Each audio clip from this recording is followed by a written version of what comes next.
Olá, querido irmão, querida irmã. Este é o programa Tesouro da Igreja.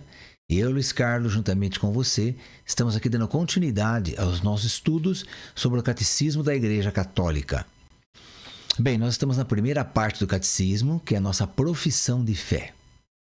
Estamos também na primeira sessão, que tem como título Eu Creio, Nós Cremos. Hoje nós vamos entrar no artigo número 2, a transmissão da revelação divina. Deus quer que todos os homens sejam salvos e cheguem ao conhecimento da verdade. Isto é, de Jesus Cristo. Como está na primeira carta a Timóteo, capítulo 2, versículo 4. É preciso, pois, que Cristo seja anunciado a todos os povos e a todos os homens, e que desta forma a revelação chegue até as extremidades do mundo. Deus dispôs com suma benignidade que aquelas coisas que revelara para a salvação de todos os povos permanecessem sempre íntegras e fossem transmitidas a todas as gerações. Bem, essa última frase aqui é do documento Dei Verbum, do Concílio Vaticano II. Dei Verbum quer dizer a Palavra de Deus, do capítulo 7 deste documento Dei Verbum. Bem, Deus, qual é a vontade de Deus? Qual é o desejo de Deus? Que todas as pessoas cheguem ao conhecimento da verdade. A verdade que é a própria palavra de Deus, a verdade são os seus mandamentos, e a verdade que é principalmente Jesus Cristo. Então, a nossa verdade, a verdade sobre todas as coisas criadas, isto é, sobre o universo todo, a verdade está em Cristo Jesus, está escondida em Cristo Jesus, a verdade. Nós só iremos conhecer, saber, nos integrarmos com a verdade quando nós conhecermos Jesus Cristo. Então, se nós conhecermos Jesus Cristo, nós sabemos já o que é o verbo conhecer, é ser íntimo do Senhor, se tornar um só com Ele, um só coração, uma só alma. Não é? É claro, como diz, né? É claro que é impossível ter uma só alma, mas é como diz assim, para nós estarmos juntos com Ele. Desta forma, sim, nós conheceremos a verdade sobre todas as coisas. Sobre o ser humano, né? Sobre cada um de nós. A verdade sobre nós nem sabemos, muitas vezes, do que está dentro do nosso coração. Deus sabe, e nós, mesmo que somos donos do nosso próprio corpo, não sabemos o que tem no íntimo do nonosso coração. Então, quando eu conheço Jesus, o que Jesus faz? Ele vem me revelar, ele vem revelar o Luiz Carlos para o próprio Luiz Carlos. Um Luiz Carlos que está sendo agora formado, está sendo montado, está nascendo novamente, está crescendo pela graça do Espírito Santo, evidentemente, mas em Cristo. Então, este é o novo Luiz Carlos. O Luiz Carlos, o homem novo, não é mais o homem velho. Então, aí eu vou conhecendo um ser que está dentro de mim que eu não sabia nem que existia. A verdade é essa. E também o Luiz Carlos velho, eu também não conheço direito, não, porque de repente, em alguma determinada situação, eu posso fazer coisas que eu jamais imaginei no pecado. Eu posso me enlamear, me sujar tanto no pecado, de uma forma que eu nunca imaginei que eu poderia fazer também. Então veja, eu conhecendo Jesus através do Espírito Santo, o Espírito Santo vai me revelando Jesus, vou tendo conhecimento dele, então eu vou me conhecendo também. Porque é assim, né? Jesus revela o homem ao próprio homem. Olha que coisa fantástica, não é? Então você quer se conhecer melhor? Conheça Jesus Cristo.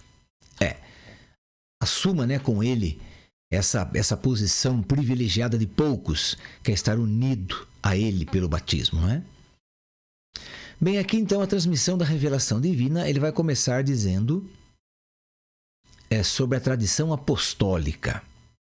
Quem transmite, então, verdadeiramente, quem tem a incumbência de transmitir verdadeiramente a doutrina para todas as pessoas, nós vamos ver aqui que são os apóstolos. Quem são os apóstolos? São os bispos. Então vamos lá. Inicia assim: Cristo Senhor, em quem se consuma toda a revelação do sumo Deus, ordenou aos apóstolos que o evangelho, prometido antes pelos profetas, completado por ele e por sua própria boca promulgado, fosse por eles pregado a todos os homens como fonte de toda a verdade salvífica e de toda a disciplina de costumes, comunicando-lhes dons divinos. Então, Cristo Jesus, Cristo Senhor, naquele que é consumado toda a revelação. A plenitude da revelação está no Filho. Ele ordenou aos apóstolos que ele escolheu, aqueles 12 que ele escolheu, que é chamado de pequeno rebanho pelo próprio Jesus, que eles então anunciassem tudo o que ouviram de Jesus. Tudo que aprenderam com ele, tudo que conheceram com ele, quer dizer, anunciar o evangelho, a boa nova. O que quer dizer evangelium? Evangelium em latim quer dizer boa notícia, boa nova. Então quer dizer, a boa notícia quase não existe. Você olha por aí, você vê por aí, mas não tem. Você encontra com pessoas, as pessoas reclamando, achando ruim com isto, com aquilo, com a vida, com o trabalho, com o dinheiro, com a saúde, com os próprios familiares. Então, quer dizer, sempre as pessoas estão reclamando. Dificilmente você encontra gente que fala, está tudo bem, graças a Deus, não é? Então, é assim que nós devemos falar. Mesmo que ele esteja com problemas. Mas está tudo bem sim, porque os problemas estou passando com Jesus Cristo. Então não tem ninguém melhor para eu passar esses problemas do que Jesus Cristo. Então está tudo bem sim, está tudo bem porque estou com Cristo. Embora possa estar caindo 10.000 homens à minha esquerda, 1.000 à minha direita, eu estou com Jesus Cristo, como diz o Salmo 90, eu não serei abalado. Então quer dizer, eu não posso ficar aí acabrunhado, triste, melancólico, porque certas coisas não estão dando certo. Não, pelo contrário, levantar a cabeça, confiar em Jesus, buscar força nele, graça nele e também unção do Espírito Santo para eu poder ver o que eu posso fazer para ajudar naquela situação. É nesse sentido, então, que nós devemos caminhar. Bem, e essa boa notícia é isso, então. Vem trazendo uma boa notícia, quer dizer, que tem salvação, tem jeito sim. Tem pessoas às vezes que já estão desanimadas com tantas coisas, com o governo, com todos os produtos que vivem subindo, com o salário que não sobe. Então, pessoas aí estão muitas vezes desesperadas. Olha, a boa notícia é que tem saída para tudo isso, sim. Tem saída em Cristo Jesus, nosso Senhor. Então, esta é a boa notícia. Que os apóstolos, então, pregaram depois da ascensão de Jesus Cristo e a todas as criaturas foram pregando para o mundo todo. Bem, a pregação apostólica. O que é a pregação apostólica? A transmissão do Evangelho. Segundo a ordem do Senhor, fez-se de duas maneiras. Transmitir o Evangelho de duas maneiras. Vamos ver. Oralmente e por escrito. Quer dizer, de duas formas. Oralmente, pelos apóstolos, que na pregação oral, quer dizer, na pregação verbal, estou aqui falando, né? Não estou escrevendo, mas estou falando. Pela pregação oral, por exemplo, e instituições. Transmitir aquelas coisas que ou receberam das palavras, da convivência e das obras de Cristo, ou aprenderam das sugestões do Espírito Santo. Então, o Espírito Santo também dá sugestões? Sim. O Espírito Santo fala conosco, fala também. Então ele fala com a igreja, ele fala com os apóstolos, com aqueles que estão à frente da igreja, aqueles que têm a incumbência de pregar esse evangelho maravilhoso. Segundo ponto, por escrito. Como também por aqueles apóstolos e varões apostólicos que, sob inspiração do mesmo Espírito Santo, puseram por escrito a mensagem da salvação. Então nós temos aqui quatro evangelhos. Ou melhor, é o mesmo evangelho, só que proclamado por 4 pessoas diferentes. Mas é o mesmo e único evangelho. Então eles deixaram esses escritos para nós, essas coisas maravilhosas. E também depois desses apóstolos, também vieram muitos outros, principalmente Paulo, onde ele escreve essas cartas maravilhosas a todas as comunidades que ele ia fundando aí pelo seu caminho, né? Pela sua caminhada de levar a boa nova de Cristo a todas as pessoas. Então ele foi fundando comunidades, tomando conta delas, escrevendo. Então, quer dizer, são riquezas maravilhosas que Paulo nos deixou. Nós temos também a carta aos Hebreus, que nós não sabemos quem é o autor. Temos a carta de São João, a carta de São Pedro também, a carta de São Tiago. Então, escritos maravilhosos do Novo Testamento. E, claro, todo o Atos dos Apóstolos, que foi escrito por São Lucas também, é de muita valia para todos nós. Bem, agora vamos entrar aqui no número 77, né? Naquele número lateral que fica aí no Catecismo da Igreja. Diz assim: para que o Evangelho sempre se conservasse inalterado. Quer dizer, não pode mudar o Evangelho, nada pode mudar o Evangelho. Nada e ninguém pode mudar, alterar, aumentar coisas, diminuir, nada disso. Para que o Evangelho sempre se conservasse inalterado e vivo na Igreja, os apóstolos deixaram como sucessores os bispos, a eles transmitindo o seu próprio encargo de magistério. Com efeito, a pregação apostólica, que é expressa de modo especial nos livros inspirados, devia conservar-se por uma sucessão contínua até a consumação dos tempos. Esta transmissão viva, realizada no Espírito Santo, é chamada de tradição, enquanto distinta da Sagrada Escritura. Então, essa transmissão que vieram pelos apóstolos aí é chamada de tradição. Quer dizer, por quê? Porque um vai passando para o outro a mesma doutrina, os mesmos costumes, o que Jesus falou da mesma forma, nada se altera. Então, isso aí é a grande tradição da Igreja, né? Embora intimamente ligada a ela. Então, enquanto distinta da Sagrada Escritura, sim, essa tradição é distinta da Sagrada Escritura, quer dizer, diferente da Sagrada Escritura, mas está intimamente ligada a ela. Claro, a tradição da Igreja, que são aqueles que vão passando de um para o outro, no caso, aí, os apóstolos, os teólogos, né, os santos da Igreja, os doutores da Igreja, eles vão passando essa doutrina. Mas essa doutrina eles receberam lá de Cristo. Então, vem passando por tradição, quer dizer, um após o outro. Mas essa tradição, essa passagem verbal, oral do Evangelho, não é diferente do que está escrito. Eles são os mesmos, as mesmas coisas. Então, quer dizer, está intimamente ligada ao que é falado oralmente, está intimamente ligado com o que está escrito. Não se pode fugir do que está escrito, mudar o que está escrito de forma nenhuma. A Igreja, em sua doutrina, vida e culto, então, doutrina, vida e culto, perpetua e transmite a todas as gerações tudo o que ela é, tudo o que ela crê. O ensinamento dos santos padres testemunha a presença vivificante desta tradição, cujas riquezas se transfundem na praxe e na vida da Igreja crente e orante. Então, quer dizer, a tradição da Igreja, nós sabemos que a tradição da Igreja, quer dizer, o que foi passado para nós através dos apóstolos, dos teólogos, dos santos, dos doutores da Igreja, durante muitos séculos é chamado de tradição. Bem, nós já ensinamos isso daqui, mas não custa repetir.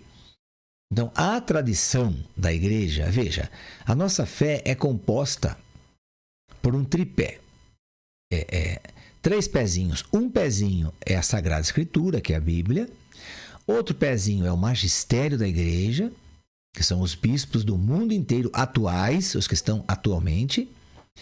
E terceiro, a tradição, quer dizer, o que vem desde os apóstolos, vem sendo falado, pregado, ensinado por teólogos, por santos da igreja, por doutores da igreja, que não são os apóstolos, que não fazem parte do magistério. Embora alguns possam fazer, mas nem todos.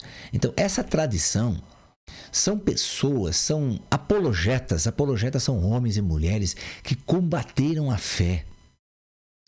Combateram, protegeram a fé, melhor dizendo, né? Defenderam a fé católica das heresias, das milhares de heresias que surgiram durante todos esses séculos. Então, o que é um apologeta? É alguém que defende a fé católica. Ok? Então, tem muitos destes que defenderam, escrevendo cartas, escrevendo livros, escrevendo pregações, pensamentos, reflexões. E então, essas pessoas que vão nos ajudando, foram ajudando a igreja, na verdade, a construir aí o nosso credo, nossa profissão de fé. E nossa profissão de fé demorou aí 700 anos quase para ficar pronta, como está hoje. É que hoje nós estamos bem adiantados, né? Se nós não estudarmos para nós sabermos o que aconteceu no passado, nós pensamos que foi tudo maravilhoso, que não teve nenhum probleminha, nenhuma situação aí humilhante, não teve nada. Não, muito pelo contrário, né? Muita gente morreu, muita gente foi morta para que o Evangelho de Jesus Cristo chegasse até você hoje, até a mim hoje. Entende? Então, quer dizer, muita gente deu a vida pelo Evangelho, para que ele se permanecesse íntegro, sem qualquer alteração na sua doutrina. Integridade do Evangelho, isso que importa, então, para a tradição e para o magistério da igreja.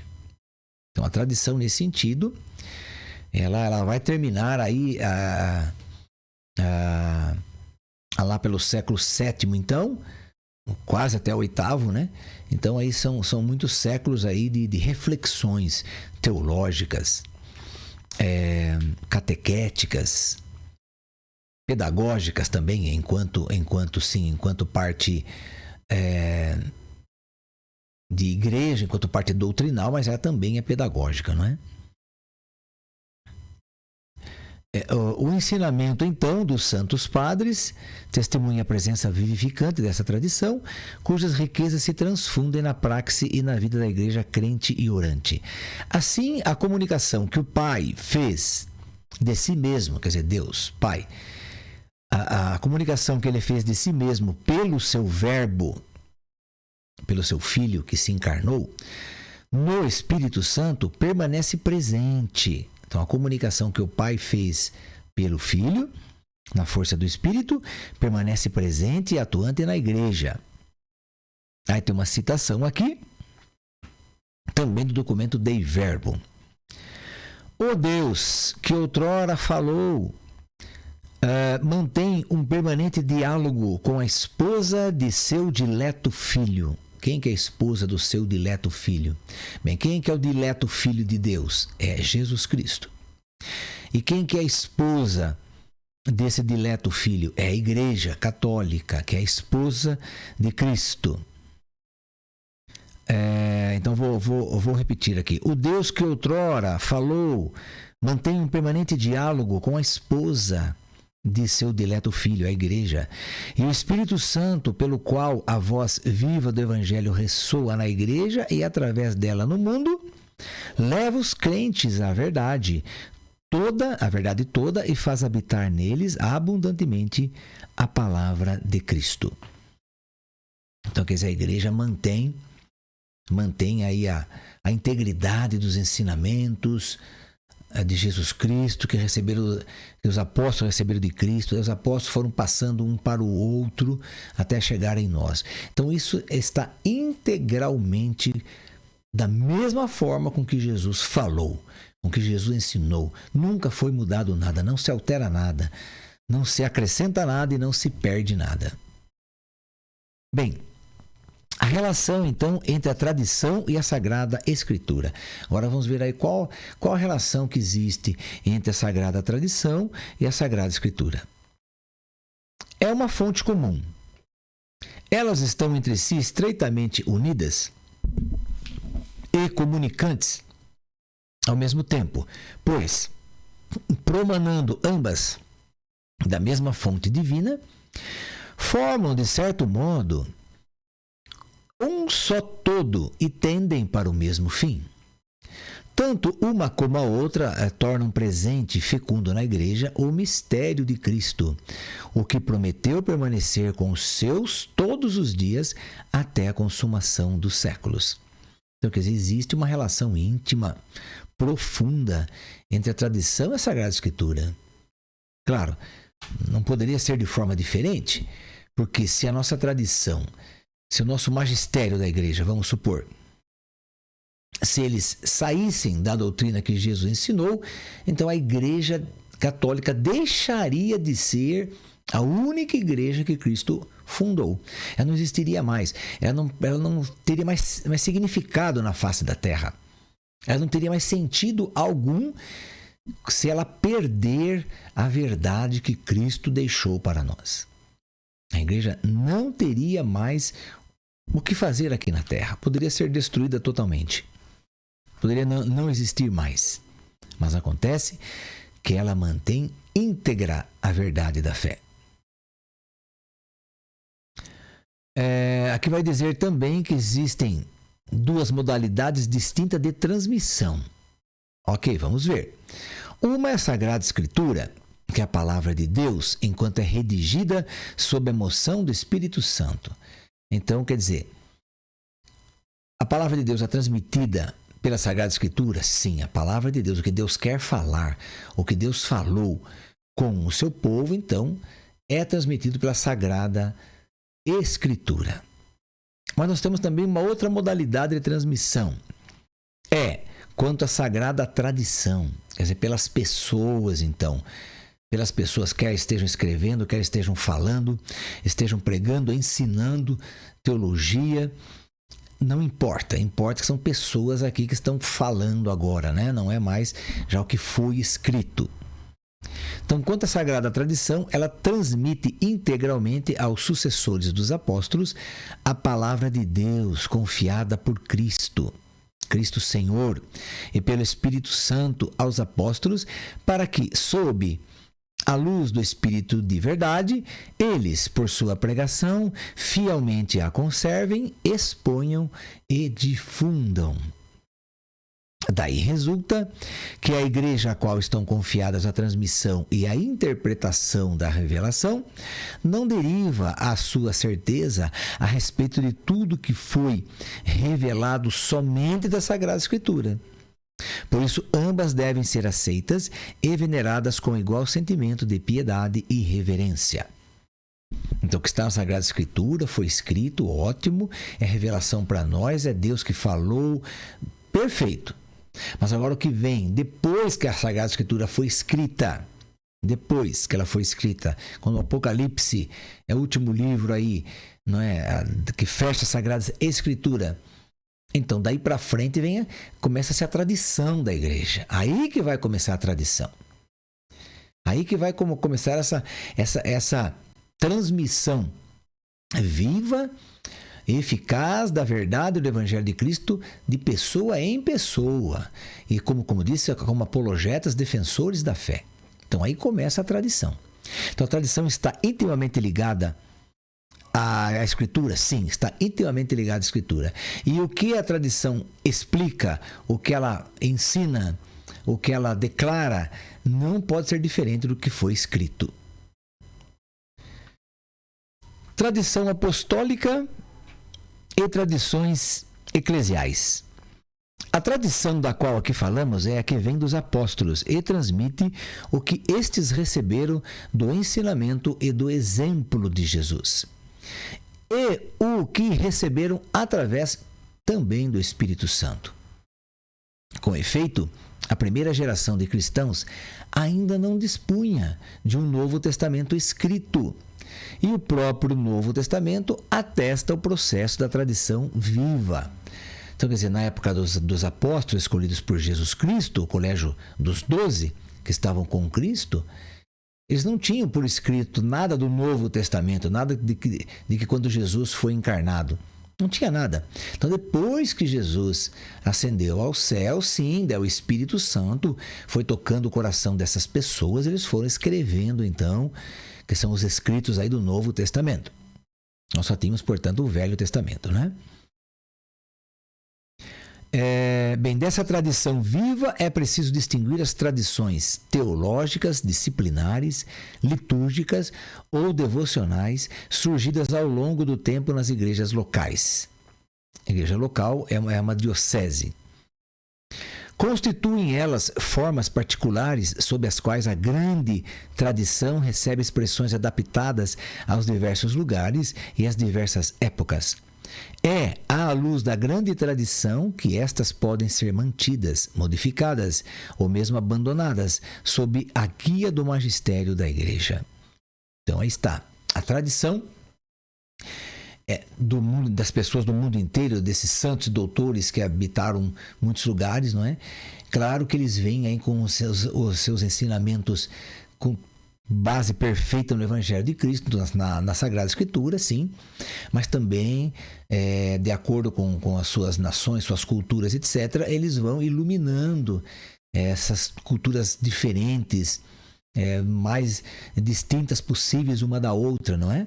Que a palavra de Deus não se altera. O que se altera é o modo como se explica, como se encaixa, como se faz aquela palavra ter vida para aquelas pessoas, o sentido que aquela palavra tem para aquelas pessoas.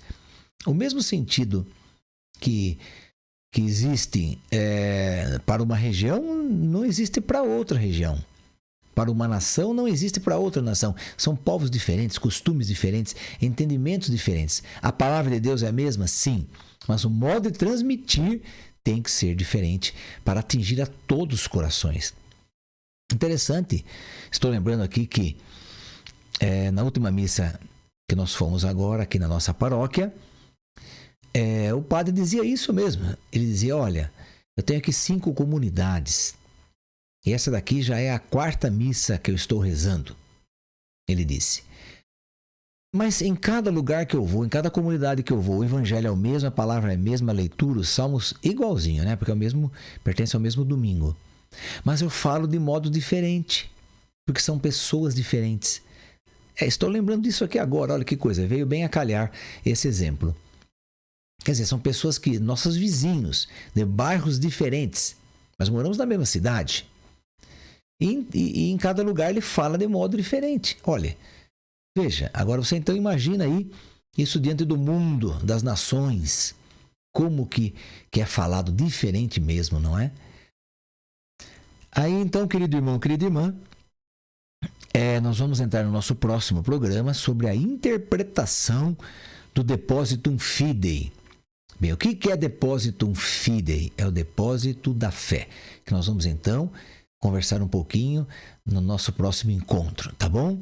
Vamos pedir à Virgem Maria que nos ajude, que reze por nós, para que sejamos pessoas que acreditem cada vez mais no Evangelho de Cristo. Ave Maria, cheia de graça, o Senhor é convosco. Bendita sois vós entre as mulheres e bendito é o fruto do vosso ventre, Jesus. Santa Maria, Mãe de Deus, rogai por nós, pecadores, agora e na hora de nossa morte. Amém. Que o Senhor nos abençoe em nome do Pai, do Filho e do Espírito Santo. Amém. E até o nosso próximo programa, se Deus quiser.